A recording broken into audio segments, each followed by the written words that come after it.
નમસ્તે મિત્રો, સ્વાગત છે તમારું મારા આજના નવા વિડીયોમાં। મિત્રો, આજે આપણે બનાવીશું એકદમ ઓછા ઇન્ગ્રેડિયન્ટ સાથે બનતી મસાલા ખીચડી। એના માટે આપણે કાચા ચોખા લીધા છે, જે ખીચડિયા ચોખા આવે છે એ, અને એમાં આપણે થોડી મગની દાળ લીધી છે ફોતરાવાળી। એને આપણે ધોઈ 3 થી 4 પાણીથી ધોઈ અને લઈ લીધી છે। તો મિત્રો, આપણે વઘારવાની શરૂઆત કરીશું। મિત્રો, આપણે ગેસ ઉપર એક વાસણ મૂકી દઈશું। એમાં સૌપ્રથમ થોડું તેલ એડ કરી દઈશું। આમાં તમે ઘી એડ કરવું હોય તો તમે ઘીમાં પણ બનાવી શકો છો, પણ આપણે તેલ એડ કરી અને તેલમાં બનાવીશું। બાળકોને નાસ્તામાં ઇઝીલી આપી શકાય એવી આપણે મસાલા ખીચડી બનાવીશું। તો મિત્રો, આપણું તેલ ગરમ થાય ત્યારબાદ આપણે એમાં રાઈ એડ કરીશું। તો આપણું તેલ થોડું ગરમ થઈ ગયું છે, આપણે એમાં થોડી રાઈ એડ કરી દઈશું।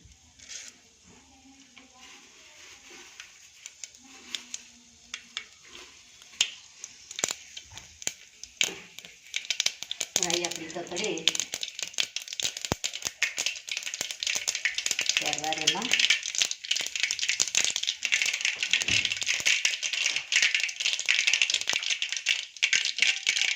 રાઈ આપણી સરસ તતડી ગઈ છે। એમાં આપણે લીમડાના પાન એડ કરી દઈશું અને એમાં આપણે થોડી સિંગ એડ કરી દઈશું।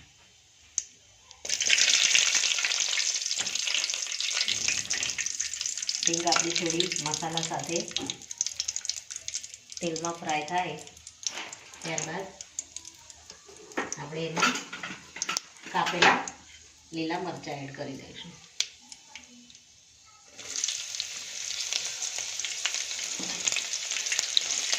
જો બાળકો ઓછું તીખું ખાતા હોય તો તમે મરચાંને સ્કીપ કરી શકો છો। આપણે મસાલાને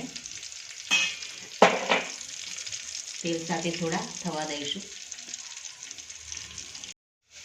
મિત્રો, આપણો વઘાર સરસ થઈ ગયો છે। આમાં આપણે હવે થોડી ચપટી હિંગ એડ કરી દઈશું, અને શિયાળો ચાલે છે તો આપણે થોડું લીલા લસણનો ઉપયોગ કરીશું।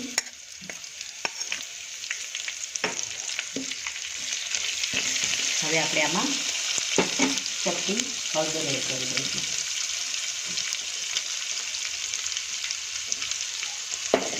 આપણો વઘાર સરસ થઈ ગયો છે। હવે આમાં આપણે ચોખાને જે ધોઈને રાખ્યા છે એને આપણે આમાં એડ કરી દઈશું। આમાં આપણે મગની ફોતરાવાળી દાળ લીધી છે। મગની દાળ આપણા શરીર માટે અને આપણા સ્વાસ્થ્ય માટે ખૂબ જ સારી છે। આમાં તમારે ફોતરા વગરની દાળ એડ કરવી હોય તો પણ તમે કરી શકો છો। હવે આને બરાબર હલાવી લઈશું અને આમાં મીઠું એડ કરી દઈશું।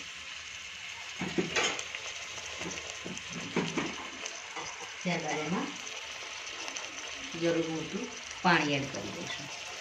મીઠું આપણે એડ કરી દીધું છે, અને એકવાર હલાવી અને આમાં જરૂર મુજબ પાણી એડ કરી અને આને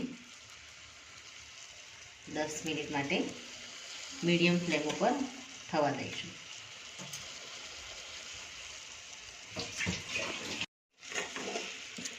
મિત્રો, ખીચડીમાં સરસ હળદરનો કલર આવી ગયો છે। હવે આપણે આમાં પાણી એડ કરી દઈશું। અમુક ચોખા વધારે પાણી પીતા હોય છે તો આપણે એ રીતનું પાણી એડ કરવાનું છે। જો તમારે ખીચડી ઢીલી બનાવવી હોય તો પાણી થોડું વધારે એડ કરવાનું। આપણે થોડી ખીચડી મીડિયમ જ બનાવીશું, અને આપણે ઢાંકી અને મીડિયમ ગેસ ઉપર 10 મિનિટ માટે થવા દઈશું।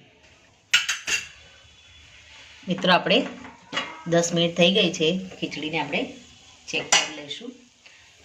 મિત્રો, આપણી મસાલા ખીચડી એકદમ સરસ એવી બનીને રેડી થઈ ગઈ છે। આને આપણે કોથમીર નાખી અને સર્વ કરી લઈશું.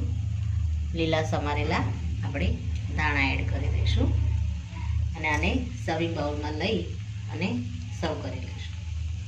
મિત્રો રેડી છે આપણી ગરમા ગરમ મસાલા ખીચડી. એકદમ ઓછા ઇન્ગ્રેડિયન્ટ સાથે બનાવીને આપણે રેડી કરી છે. આને આપણે ઘી નાખી અને સર્વ કરીશું.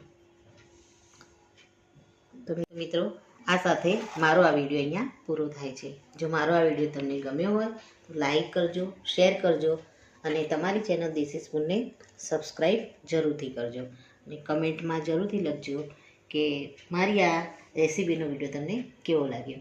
ફરી મળીશું એક નવા જ વિડીયો સાથે. ત્યાં સુધી આવજો મિત્રો. Thank you.